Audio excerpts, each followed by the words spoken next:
Guys, nice of you to drop by my new place. I'm really settling into my new place and been on quite a nostalgia kick recently. I'd say this nostalgia kick has been going on since the start of the pandemic, where I've just wanted to watch stuff that I used to watch as a kid.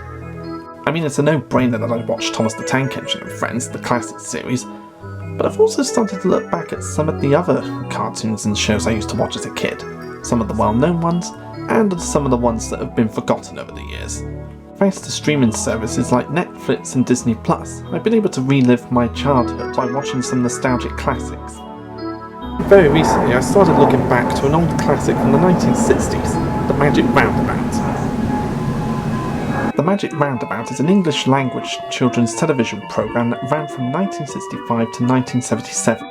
It used the footage of the French stop-motion animated show La Magie Enchantée, but with completely different scripts and characters. And over the years it's become a British cult classic, with many people remembering it as being a great icon of British animation, even though it was animated in France, but you get the idea.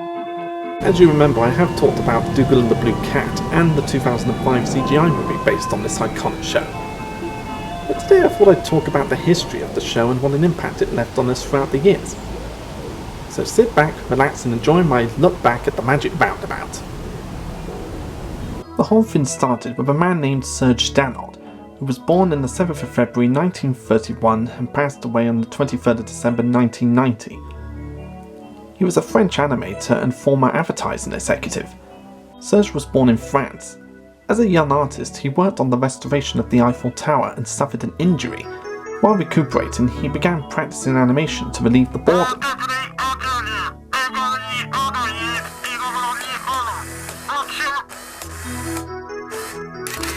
When he made a recovery, he became a janitor at a filming company and has spent the next few years learning the tricks and trades of the industry. He would soon join French advertising company La Comète, where he would make stop-motion advertisements for them.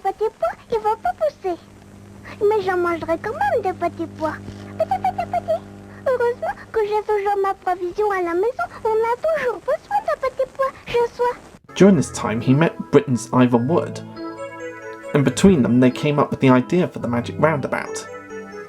For those of you who may not remember or just don't know, Ivor Wood directed a lot of children's classics in the 60s, 70s and 80s and late early 90s, including The Herbs, The Wombles, Paddington Bear, Postman Pat and Charlie Chalk to name a few. But the Magic Roundabout was where he started his animation career from what I know. In 1964, the first episode of the Magic Roundabout was broadcast in France and became an immediate hit with the audience. Then in the fourth episode, a funny little creature known as Pollards, who would later become Dougal in the English versions, appeared. Qu'est-ce que ça peut bien être? Voyons. Mais c'est un chien, un vrai beau chien. Oui, tu es gentil. Oh là là, que tu es gentil. Je t'appellerai Pollux. Tu veux bien? After the success of the Magic Roundabout in France, in 1969, Serge Dannot established his own company called Dannot Films, where he would continue to work on the Magic Roundabout for years.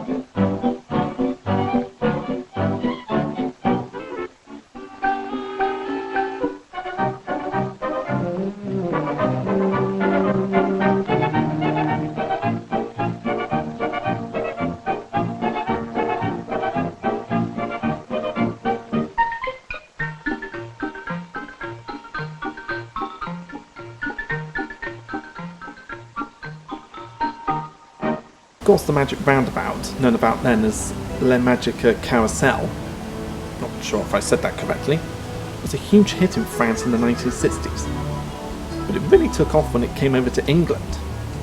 The show became an immediate hit for French audiences, and even sparked the interest of people from other countries, including the BBC in Britain. Then eventually in October 1965, the show crossed the channel and became the UK's most loved children's show of its time. The key to this plan was famous actor Eric Thompson, the children's presenter who was entrusted by the BBC for creating the voices for the English version of the show. "This is going to be the greatest picture ever made," said Dougal modestly. "This will make Ben-Hur look like an advertisement for Turkish Delight. This will make Ken Russell spit with jealousy. Take one." He decided to not use any of the dialogue for the French series, and he came up with his own words that fitted what was happening on the screen. "What?" shrieked Brian. "Come back, you coward!" When Eric Thompson made the decision to adapt the show for English audiences, he never looked at the French script. He just turned down the volume for each episode and just made up his own stories that managed to fit what was happening on the screen. So the characters that we all grew up with in England didn't come from what Serge Danot originally created. It was all from the mouth of Eric Thompson. A similar technique which would be used for another French animated series known as Hectors House, which ran from 1966 to 1970, and has been sold on VHS tapes for years and has only had one DVD release so far with only 30 episodes. You must have got lost amongst all your old junk. It isn't old junk. Serge's big hairy dog Pollards became Dougal, a bizarre mixture of a Jewish Scotsman and Tony Hancock. "You are late. We've got a lot to do, and you're late. If you were in a union, I'd sack you. Now pull yourself together and concentrate on the working hand. Really, you're pathetic." Dougal was always one of my favourite characters because he was always running around coming up with crazy ideas and eating sugar. "And I'll trouble you all to keep your thieving hands off it." And he had a very distinctive way of eating sugar. In my opinion, Dougal was the one that stole the show because he had the most entertaining amount of storylines for him. And he had some of the funniest lines too. "Which way did the ornery coyotes go?" "The what?" said Florence. "The, I never keep this up. Oh, I'll get a sore throat." "Indians? I didn't order Indians." "What are you doing, Dougal?" "I'm fishing off the end of Brighton Pier." "Well, perhaps they're writing him out of the series," said Dougal. "Like they do, if you're not careful." "Watch the birdie." "What?" said Dougal. "What did you say? What? What? What? There's no need to snap. I only said, watch the birdie." Ermintrude the cow was very posh in her own way and was very fond of singing. "I'm forever blowing by..." Whoops!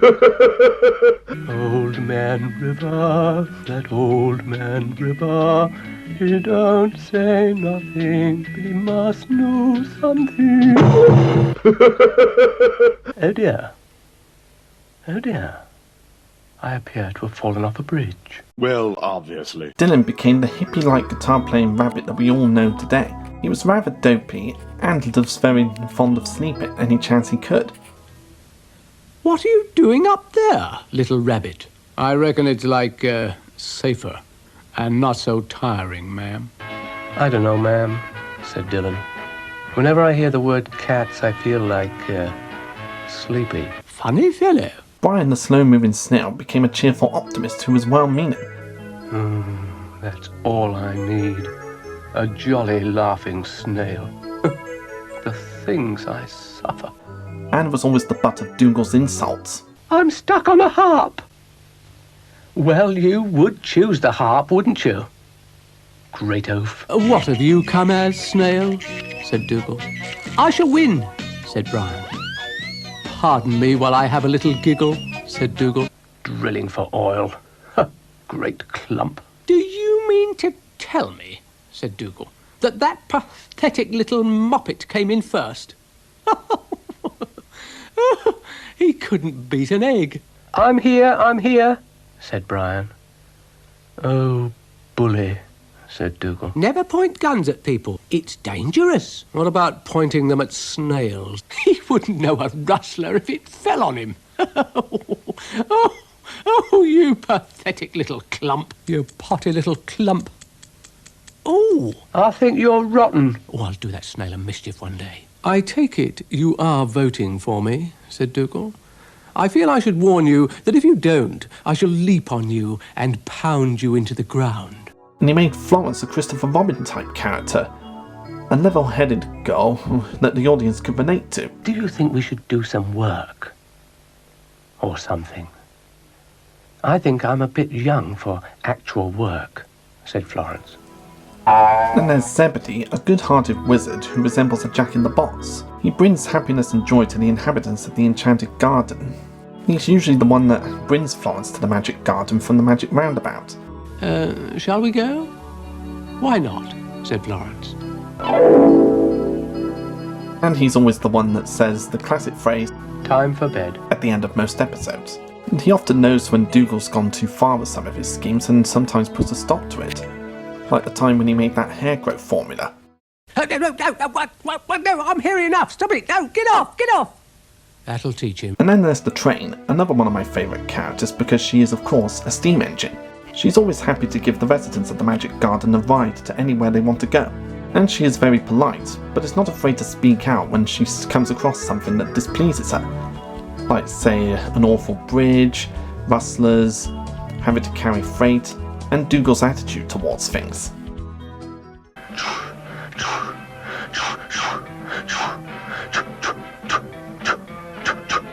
Fancy a grown dog playing with bubbles. Really? Huh. It'll be Dolly's next. Dr. Beacham, where are you? Open your mouth and you get your funnel bitten off. It wasn't like this in the sidings at Clapham, I can tell you. You can say that again, said the train. And then there were other characters including Mr. Rusty, the Magic Roundabout runner who played a little barrel organ with birds on top, and then the children would come and ride on his roundabout. And then there was Mr. McHenry, the gardener, who took care of all the plants in the Magic Garden. Each episode of the show would have each of the characters go through some sort of crazy mishaps. Like say Dougal trying to transport a piano onto the train to go to Edinburgh for a festival. Well, they couldn't get Liberace. Dougal searching for gold, Dougal trying to become a member of Parliament, Dylan making a spaghetti meal, and many other mishaps that were entertaining to watch. The English version of the show became so popular and ran from 1965 to 1977. The show would air just before the 6 o'clock news, back in the days when there were very few TV channels, and it was during the time before kids would go to bed and the grown-ups would come home from work. Eric's entertaining mannerisms gave the Magic Roundabout the cult reputation it has today. With his mild innuendos and quirky characters, he turned this French series into an English institution that would be remembered for many years to come. We're all going to be filthy rich, especially me. I shall be a snailionaire, and I shall retire from public life. I shall buy a yacht and a lot of toffees, and have me shell painted. Eric Thompson never believed in talking down to the children. He always treated them as just young adults. And that was part of the charm of his narrations.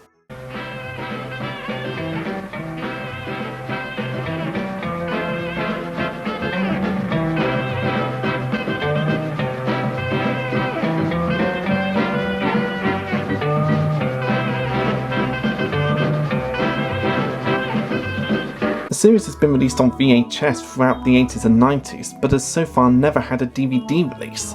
And you may remember that years ago I did an editorial talking about why I think the Magic Roundabout show should get a DVD release, and I still stand by that to this day. Come on BBC, make it happen for Christ's sake. Don't attempt to deny it. Come on, empty your pockets. While I wasn't born in the 1960s, I was introduced to this classic series thanks to VHS tapes that my grandparents and my parents owned. I used to watch them every day when I went up to see them, along with other classics including Thomas the Tank Engine, Super Ted and many others. So if it wasn't for my parents and my grandparents, then I may have never been introduced to the Magic Roundabout in the first place.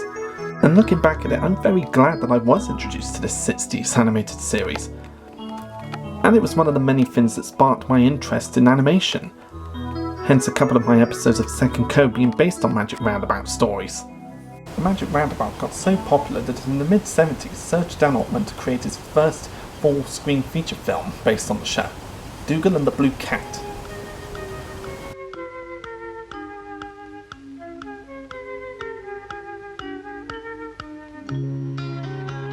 You may remember I've done a review of this series, so you'll be able to get a full details of my thoughts on that, but I'll just go through the story real quick. The story centres around Dougal, who becomes very suspicious when a blue cat arrives in the Magic Garden. It turns out the cat named Buxton was working for an unseen voice, named the Blue Voice, voiced by Fenella Fielding, in an abandoned factory on top of a hill, who wanted to take over the garden and turn everything into the colour blue. Upon this takeover, the residents of the garden end up being imprisoned except for Dougal, who made a plan to rescue his friends. My review goes into a lot more details about this movie, but it's definitely darker than the series that we've gotten before this. Having all the characters being imprisoned and chained up, Dougal having to face his ultimate weakness of being locked in a room full of sugar, and the menacing villains of Buxton and the Blue Voice. And this was the first time a Magic Roundabout project had had more than one actor in it, since Eric Thompson returned to do the voices as well as the writing, and he got Fenella Fielding to voice the Blue Voice. And she just sounds so chillingly menacing that you can't help but love that performance. You are no longer king. You are nothing. Out of my sight when I lose my temper. And when I lose my temper, there's trouble. And looking back at it since I last reviewed it, it still holds up to this day, being quite dark compared to the original show. And Eric Thompson and Fenella Fielding do great performances in the movie. And so far this is the only Magic Roundabout film from the Classics series to have been released on DVD, thanks to British reviewer Mark Kermode. It's a fun film that you'll get a lot of kicks watching if you're a Magic Roundabout fan and an animation fan in general, so I would highly recommend checking it out if you haven't already. While the series may have ended, and the Dougal and the Blue Cat was a big hit with audiences, that didn't spell the end for the Magic Roundabout entirely. In the United States, the series was called The Magic Carousel, and it aired in the 1980s on Pinwheel, a program on the children's channel Nickelodeon. This version used American actors such as Michael Karp, the voice of Dougal in this version, and was based on the original French incarnation, such as the scripts being word-for-word translations, and the characters having voices strikingly similar to the French dub's voices. My dear Brian, I come in at midnight. Oh, that's right, Mr. Dougal. You're the one in charge of the fireworks for Miss Ermintrude's birthday party. Dylan and Mr. McHenry also retained their original French names, Flappy and Mr. Young, respectively, with Mr. Rusty having Mr. McHenry's name. Aside from that, however, most of the characters have their names from the British version. During the early 90s, Channel 4 brought back the Magic Roundabout for another set of series. But sadly, Eric Thompson had passed away before then. What? So they entrusted British comedian Nigel Planer to dub the episodes that were never aired in the UK. Are you going to ring or not? What time did you set it for? Asked Florence. Just about now, said Dougal, and hid behind the tree again. He redid a couple of episodes that were already done in his own style, and he dubbed over episodes that were never aired in the UK. Now obviously Nigel Planer had big shoes to fill since Eric Thompson was iconic for his writing and his voices for the characters. But I think he did a great job at bringing the characters to life and bringing in these new stories that were never aired before. He definitely had his own charm to him, and his voices suited the characters just like Eric's voices did. Wow, said Dylan. Dylan, are you with us? Said Florence. And those new episodes were so popular that they ended up doing another dub of episodes, this time with Jimmy Hibbert, who have voiced many characters including Isambard Barebone Toad in A Tale of Two Toads, Dr. Von Guzman and Count Duckula, and many other characters. He too had his own charming quirk to this whole thing, like Nigel Planner and Eric Thompson. And his episodes would usually rerun on Cartoon Network during the 90s. Jimmy Hibbert brought a lot of great voices to the characters, and he does his best to carry on the humour that Eric Thompson and Nigel Planner brought in, while of course making it his own like the previous two did. Oh dear. Ermintrude and Brian must think I'm completely bonkers. I told them I could see two of them. Oh no! Oh no! While Nigel and Jimmy are no Eric Thompson in my opinion, they're still good narrators that give their own spin to this classic series.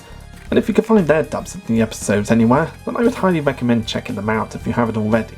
You'll probably get some good laughs out of them like you would have done with Eric Thompson's narrations.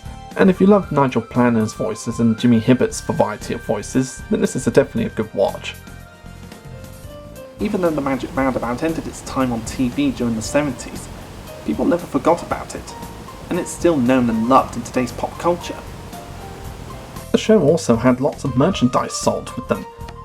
Toys and posters. They even got to be in Happy Meals at McDonald's in the early 2000s, alongside other British children's characters. They had this thing where they would have 2 or 3 characters from each TV series be part of a Happy Meal. And the ones they chose for the Magic Roundabout were Dougal, Ermintrude and Zebedee. In fact, I still have the 3 Magic Roundabout beanie toys that came with Happy Meals, and I hold them dearly to this day. The characters were even lucky enough to get featured in advertisements for various products like the Laughing Cow and house moving estate agents. It was that popular and iconic back then. Where would you like to live? Oh, anywhere except France. Then in 2005, the iconic characters returned in the Magic Roundabout CGI movie.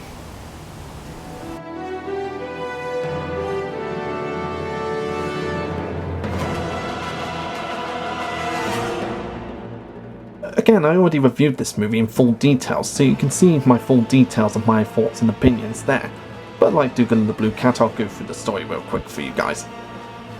The movie is about Dougal, Ermintrude, Brian and Dylan going on a quest to stop Zebedee's evil twin Zebad, who intends in creating an eternal winter. The movie was made using modern computer animation, and unlike the previous Magic Roundabout projects, it gave each character their own voices rather than having a narrator. The voices included Tom Baker as the evil Zebad, Joanna Lumley as Ermintrude, Sir Ian McKellen as Zebedee, Jim Broadbent as Brian, Kylie Minogue as Florence, Robbie Williams as Dougal, Bill Nighy as Dylan, Lee Evans as the Train, and Ray Winston as Soldier Sam. They even got Jimmy Hibbert to voice Mr. Rusty and some of the other minor characters in the movie.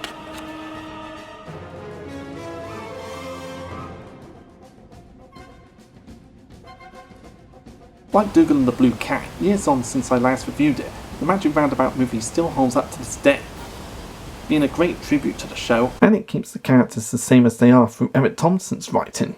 It's a fun watch and has a lot of great comedic moments as well as dramatic moments, and Tom Baker is just a delight as Zebad.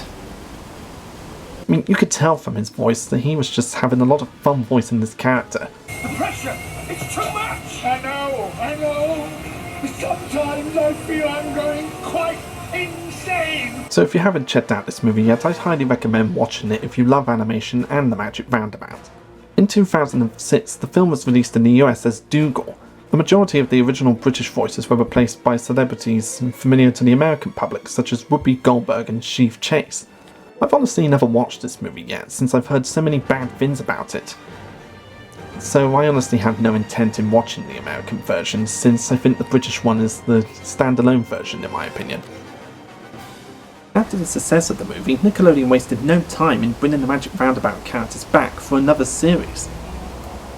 In 2007, a new TV version of the Magic Roundabout was created, with 52 11-minute episodes.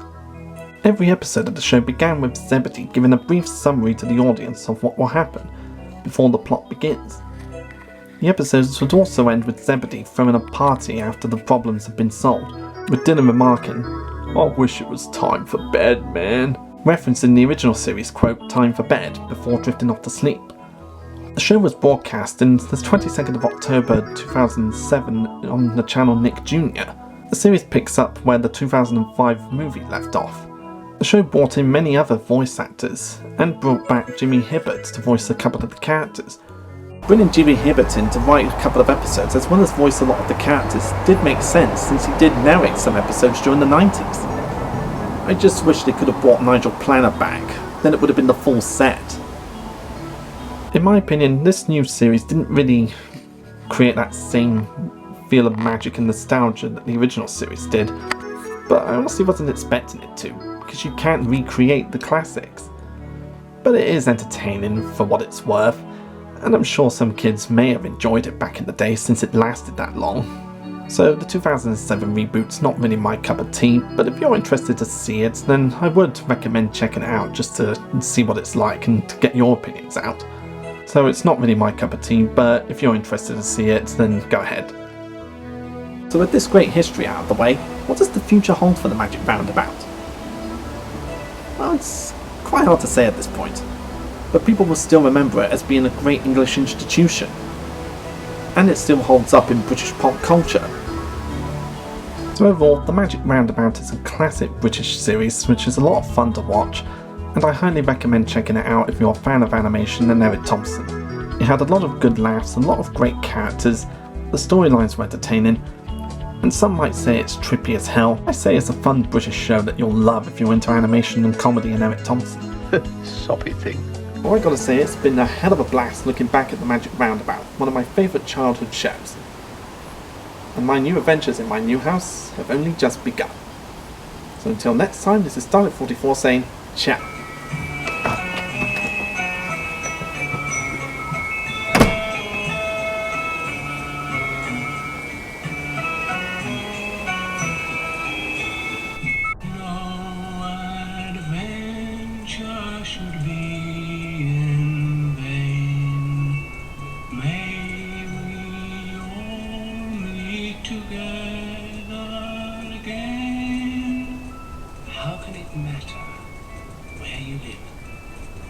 Where you like. They're always there. Magic thoughts can always give. Magic gardens everywhere.